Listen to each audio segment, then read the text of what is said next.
Agora eu vou te perguntar uma coisa, Gustavo. Vamos lá. A gente tá falando de regularização. Sim. Regularização é uma obra nova, né? Porque, na verdade, em alguns pontos isso acaba se encontrando. Sim. Então, assim, a gente vai ter a matrícula. Sim. Depois a gente vai ter o projeto. A gente vai tirar as licenças necessárias. Sim.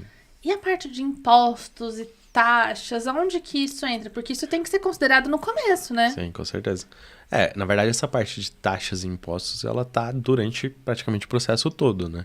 Então, até o Reginaldo pode até complementar aqui, mas, por exemplo, a gente vai aprovar um projeto na prefeitura, vai tirar o alvará de licença, ali você já tem taxas para pagar, né? Então, quando você vai tirar um habite, a mesma coisa, finalizou a obra, tem que tirar o habite, tem taxas e, por exemplo, o ISS é uma das taxas que, pelo menos aqui em Atibaia, você paga na hora de tirar o habite.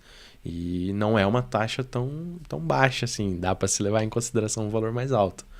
Só que ainda não é a taxa mais cara, né? A gente chega na Receita Federal, essa taxa aí ela já é um valor bem mais alto, que se você não leva em consideração durante a obra, pesa muito no final.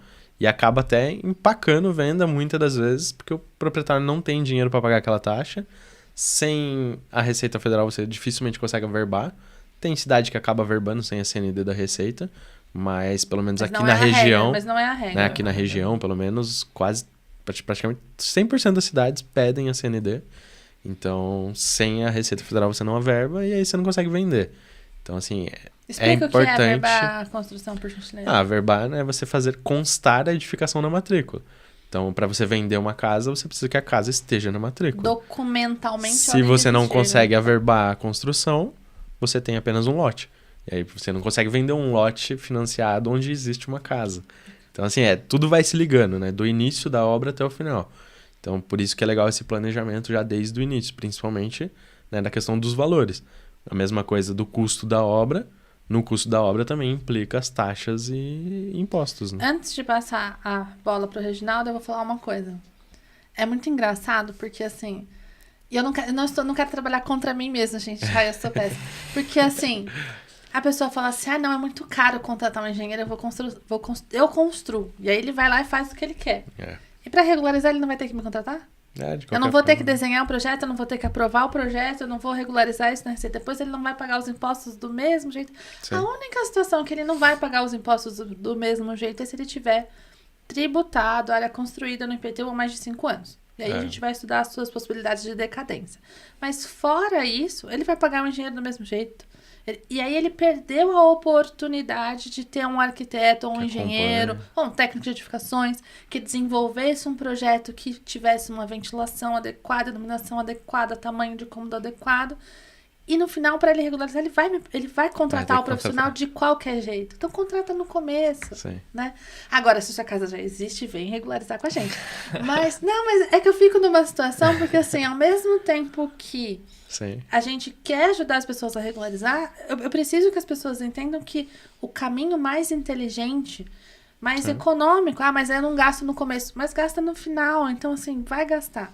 Agora, quando a gente faz o planejamento, como que esse custo de imposto entra? E se a obra for financiada, como que isso entra numa engenharia de custo, Reginaldo?